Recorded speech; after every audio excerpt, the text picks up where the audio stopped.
Well then, fine. If you're going to belittle me like that, forget about seeing your grandkids. After repeatedly asking his parents for financial help, this is what my son said with a triumphant laugh. Sorry, but unlike my sister here, I'm actually successful. I have a steady income, and I don't need mom's help anymore. Go ahead and cut me off if you want. Yeah, don't worry.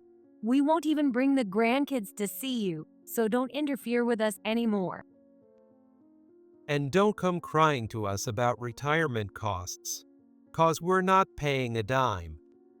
After saying whatever they liked, the two of them left. In the end, just like my daughter said, they were only begging me for money to live a lavish life. They even went so far as to deceiving me by exploiting a grandparent's desire to see their grandkids. I won't let them have their way anymore. My name is Susan, and I'm 54 years old this year. Since having 2 kids, I divorced my husband and managed to get by with some child support while the three of us lived together. Luckily, I was able to get rehired at the company I worked for before marrying, so I think we managed to save up a bit. I tried my best to compensate for the absence of a father, thinking the kids must feel it too. It wasn't until my son got married that I realized I had been naive. Mom, can you help out this month too? I guess I have no choice. My eldest, Tom, had married Ashley, a classmate, 6 months ago. They rented an apartment near our house and were saving to build their own place. I supported their goal by paying a substantial amount for their wedding expenses. Despite this, Tom would come again and again and pester me for money. He told me about their various hardships, like how his company was doing worse than expected, reducing salaries and bonuses, or how Ashley's parents were not in good health, and they sent some money over to them to look good. The more I heard such stories, the more I thought that relying on me this much financially was a bit naive of him. But they had only been married for half a year, and so I kept giving Tom money until their lives stabilized.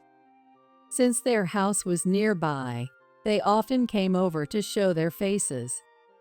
We frequently had dinner together, and I thought Tom was bringing Ashley over. Thinking they should spend more time alone as newlyweds, I hinted as much. But Ashley cheerfully said, "Susan's cooking is so delicious, I could eat it every day." While I was pleased to be praised, Ashley didn't make an effort to learn our family recipes by helping with the cooking. This went on for several years. And then my daughter Emily became a senior in high school, which is a crucial time to prepare for entrance exams of universities.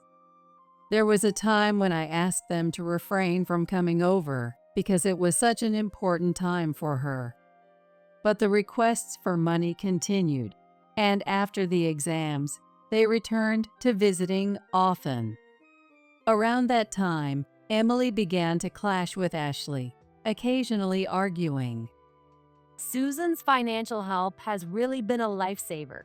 Tom's company has been struggling because of the recession. But that bag you're carrying, that's a designer brand, isn't it? Seems like you're doing quite well. Oh, Emily, this isn't that expensive. And yet you always sweet-talk Mom into giving you money instead of thinking about working part-time, Ashley. Emily, that's rude. What's really rude is relying on your mom for money indefinitely, don't you think? Well, I do feel slightly ashamed for not making much money, and I do feel sorry to Ashley. It's not about Ashley, it's about Mom. All right, Emily, let's leave it at that for now. We're all going through tough times, so it's mutual. Every mealtime, calming them down wasn't a one-time thing. I understood where Emily was coming from, but I figured we'd need to endure a little longer. I believed that soon they'd say they could stand on their own and didn't need financial help anymore. Above all, I didn't want to make them feel the burden of a fatherless upbringing by imposing financial difficulties. That was my thought. After dinner, as I was cleaning up, Ashley approached me from behind. I turned around with a smile, thinking the moment had finally come, but I froze at Ashley's words. Susan, your financial help has always been a lifesaver. Thank you so much. That's okay. Emily is always nagging, and I'm sorry about that. Don't worry about it. But there's something else I wanted to ask. What is it? We've been thinking about having a child, but we're a bit unsure about the finances. What? You know, having a baby later in life can be pretty tough. Well, that might be true. So, if you could increase the money you send us, that would really help. To my surprise, not only were they not planning to stand on their own, but they were also trying to have a child in their current situation. Given the uncertain financial outlook, it seemed reckless to even think about having a child now. I tried to hint at this subtly, but Ashley just frowned and said, "Don't you want to see your grandchild?" Well, it's not that I don't want to see them. Right, I'm an only child, so I really want to show my child to my parents soon. But you know, having a child will make things even harder than now. Then I'll start working too. Don't worry. Tom said he'd help out as well. No matter what I said, Ashley kept repeating that everything was fine, no worries, and I gave in, increasing the money from $1,000 to $1,200. When I told Emily about it, she was furious, saying, "Mom, you're definitely being deceived by them." But still, I dreamed of the day when they would leave the nest on their own. A few years after I had increased the financial support, Tom came to the house alone. He knew I had the day off from work and approached me nervously. Is Emily around? "I think she's studying in her room, but do you need something?" No, it's okay. I just needed to ask you something today. "What's it about? I hope it's nothing bad." Well, I was wondering if you could maybe increase the money you send us a bit more. Despite anticipating something like this from Tom's demeanor, I was deeply disappointed that all they ever did was ask for money. I sighed heavily and felt I had to say something sternly. Enough is enough. How long do you plan to rely on your parents? No, you've got it wrong. Ashley had to undergo some tests at the hospital. Hospital? Is Ashley sick? No, it's not that. The tests for having a baby turned out to be more expensive than we thought, and we're short on money. That's what I said. You shouldn't try to have a child without planning properly. What will you do if something happens? What if the child gets hurt or the parents get sick? I hope you're not thinking that you'll get everything you want by simply asking your mother. Don't be so mad. I didn't know the tests would be that expensive. Doesn't that sound odd to you? Suddenly, a voice interrupted us, and turning around, Emily had come into the living room. Tom immediately looked sour and tried to shoo Emily away. But Emily stopped him from saying anything and confronted him. What tests are needed for having a baby? If you're pregnant, can't you just use a test kit? What kind of tests?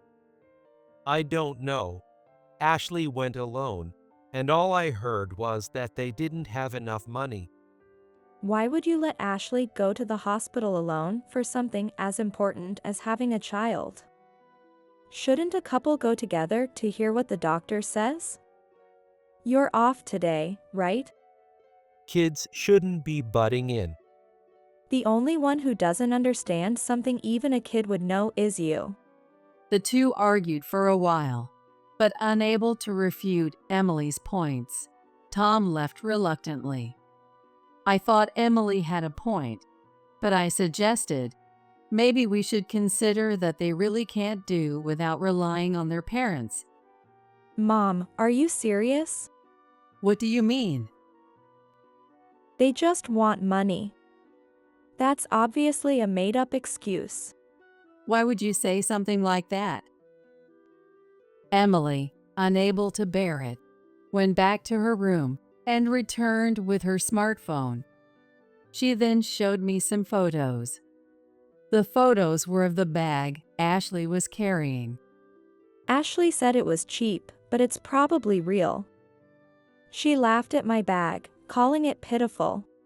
This bag costs $1,200. That's the exact amount we sent them. Yes. It's an expensive designer brand.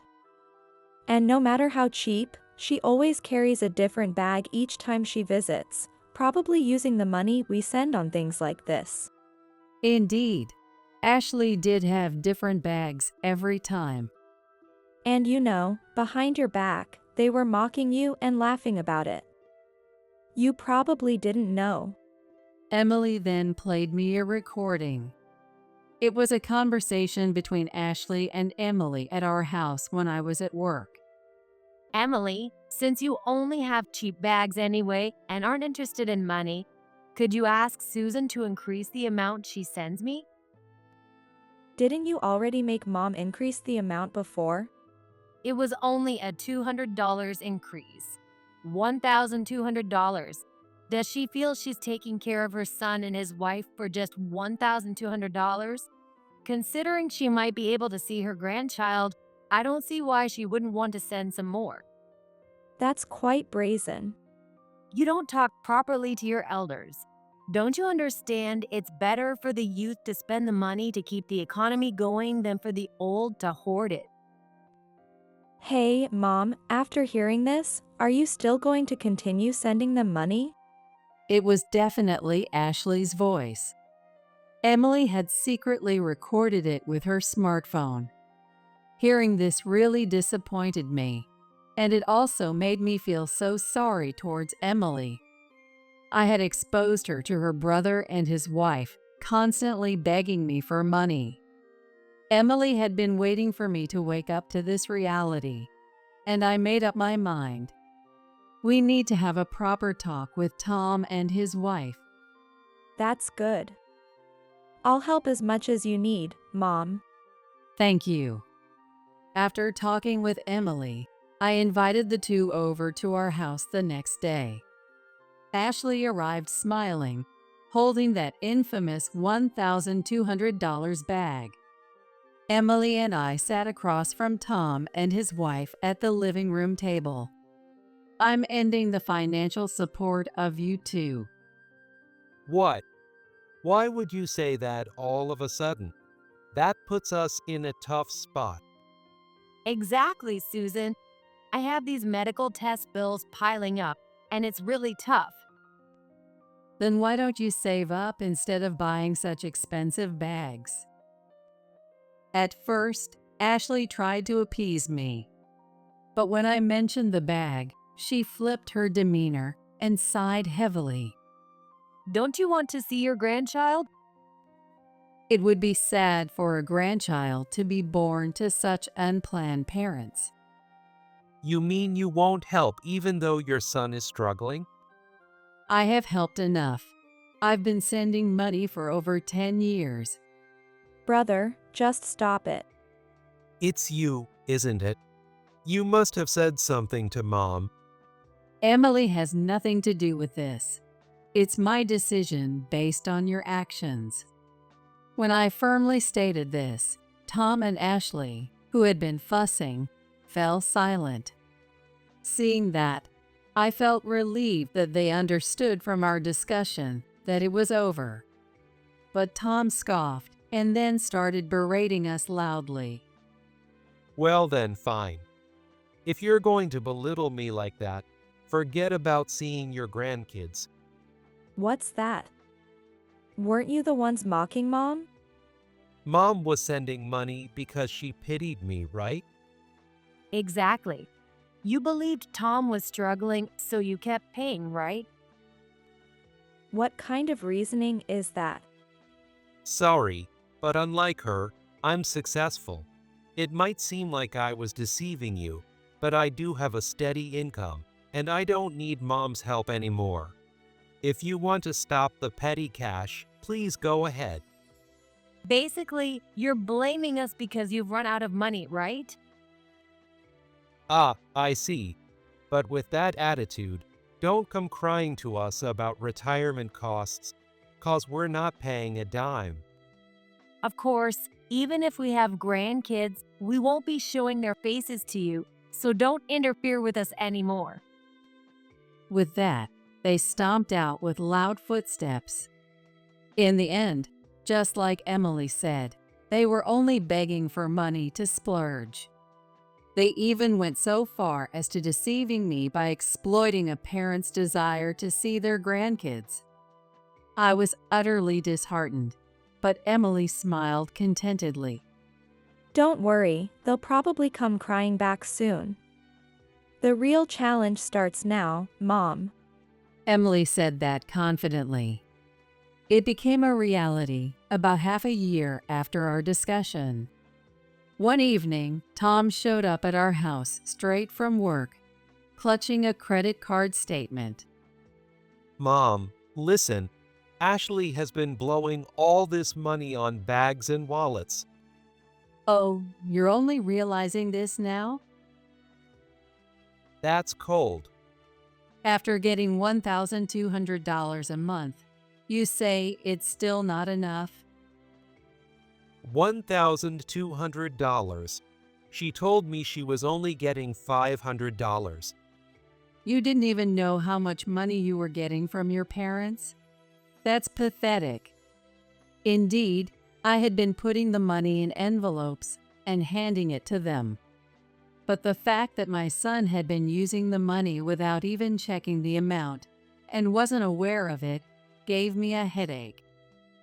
She's been wasting $1,200 on useless stuff, and our savings keep shrinking. It's always been like that. How could you not know? Half of those words were directed at myself too. Now being in a similar situation, Tom might have begun to understand a bit of how I felt.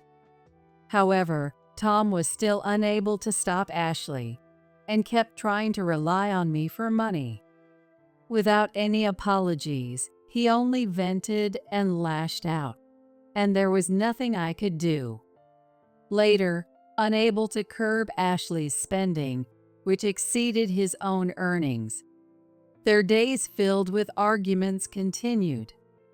Receiving $1,200 a month and still not being able to save up showed their poor financial management. Where did I go wrong in raising them? As I pondered this, I followed through with the next steps as Emily had suggested. Mom, I didn't hear anything about moving. That message arrived about 10 days after we had moved. Emily had anticipated that Tom and Ashley might come asking for money again, and as a precaution, we sold the house. We moved to an apartment better situated for Emily's job. Of course, we didn't tell them our new address. As Emily had expected, they came to where our house used to be, and, finding us gone, must have panicked and sent that message.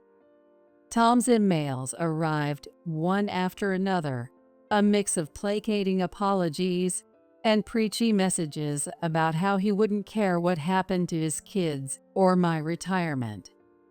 Given how desperate they are, I wonder if they might be bothering Ashley's parents too. That's not likely. Ashley's parents are just like her, always asking for money. Emily had learned that from somewhere and informed me about Ashley's family. Out of the $1,200 I had been sending, Ashley had been giving money to her parents too. Finally, I understood why they could spend so much money each month. Now that they were running out of freely available money, Tom and Ashley were apparently being pressed for money by her parents. After all they had been through, the fact that they could only think of depending on others left me speechless.